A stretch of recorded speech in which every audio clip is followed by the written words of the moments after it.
Hey guys, what's up? Shadow Flex here. I'm gonna give you guys a quick tutorial on the PCM synthesizer.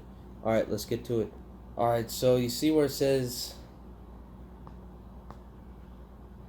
PCM Synth in the corner? If you press and hold on that, you can actually change the name of it. So since I'm gonna make it a pad, we're gonna put pad 1. Okay, that way when you click on this little box in the lower left hand corner, it'll say pad. It'll even say on the mixer, see? Now, let's just say I wanted to scale out a whole instrument, okay? I'm only going to do C1 through C8. You're supposed to do 3 notes per octave to really make it professional, but I'm only going to show you the C1 through C8. So, press on sample, you'll see that you're on sample 1 and it says no sample. That's because nothing's been loaded. So, press and hold on the level button, hit file, then load, and then find your sample wherever you put it.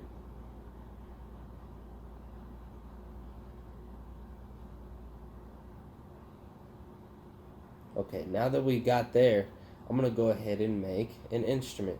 I'm going to click on Dreamer's Choice.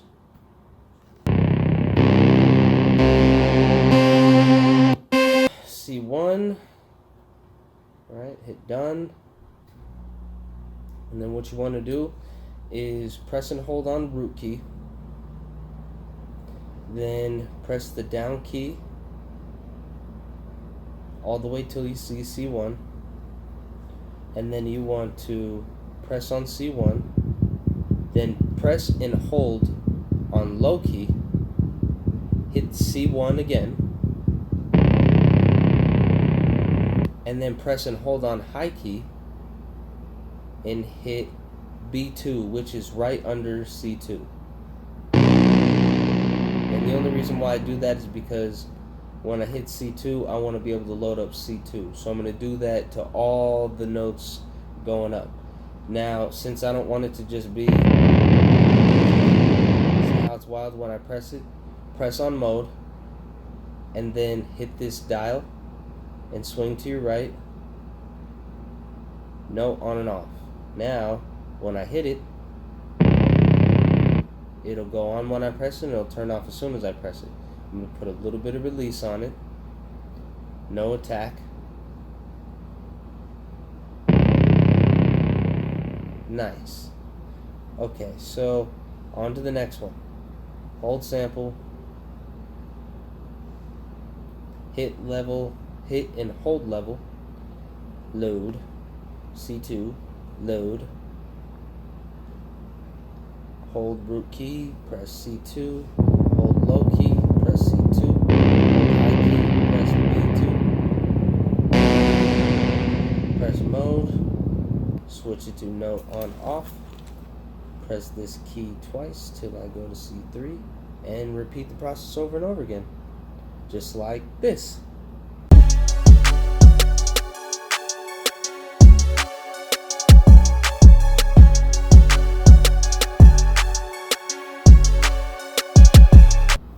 Alright, now that that's done, you want to go ahead and hit this hard disk looking thing. It's basically the saving it down. I'm going to save this down as Dreamer's Choice. Dreamer's Choice. Alright, now this M means mute. It basically means that it's only muting this machine.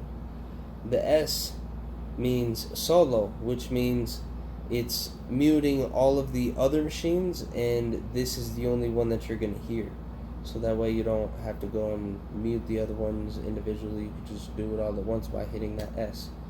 Now if you click on the S again, it'll get off the solo. Same thing with the mute. If you hit a mute on a machine and you hit it a second time, it'll turn off the mute. So alright, this thing down here with the 8 and the plus and the minus sign, polyphony, it is basically the amount of times that it's willing to overlap a note upon itself.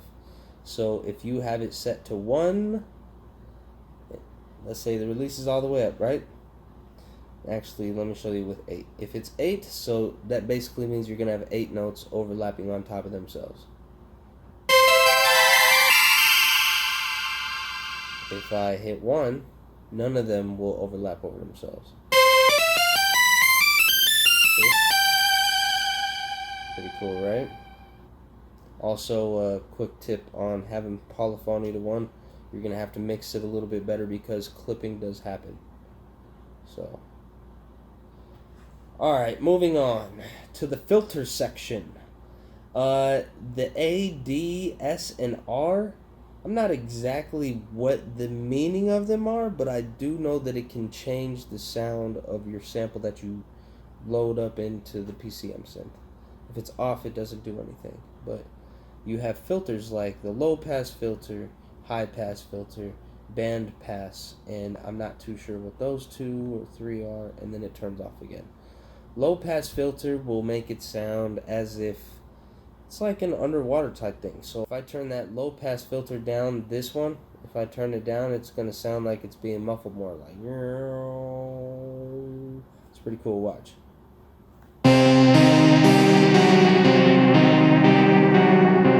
Now to the volume envelope.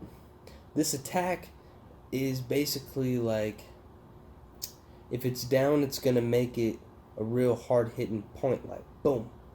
It's going to have that pop in the beginning. If you turn the attack up, it's going to like, it's going to be more of like a soft, like warpy sound.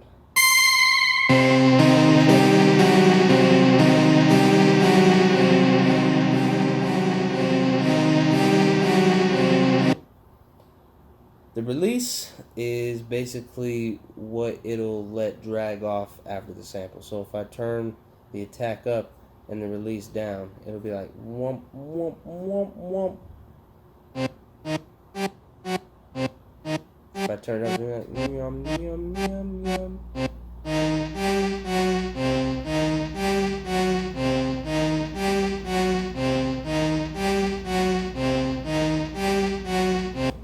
I forgot what the attack and the decay are because I, to be honest, don't use those in my mixing very much. So the volume is the volume. The octave is basically, let's say you have it on this, right? And the octave is going to stay in the same note, but just another like level up.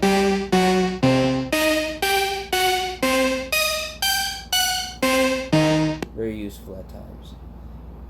This thing that says semis and then cents, that's how you can tune your sample of whatever you're using. So let's just say you get something that's just slightly off tune, you can turn it to cents.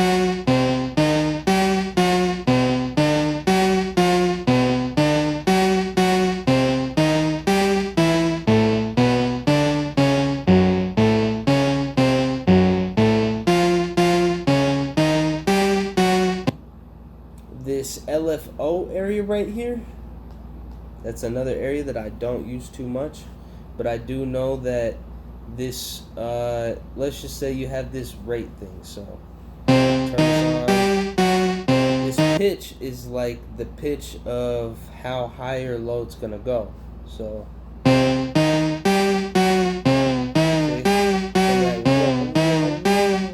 turning that, it's basically, it's manipulating the tone. So we got cutoff. It's basically dropping off and cutting the sample off.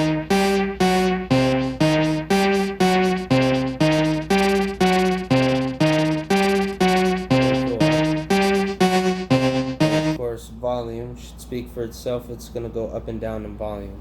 So the rate is how fast it goes. The depth is how far in and out, up and down. So if you have it real depth like low, it's gonna be like. If you have it like way out here, it's gonna be like wow wow wow wow wow wow.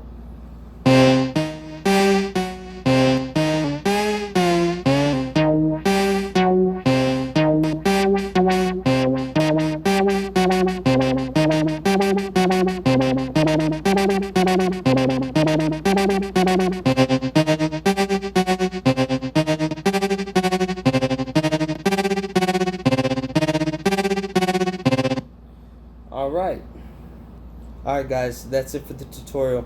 I'll see you guys next week. Peace.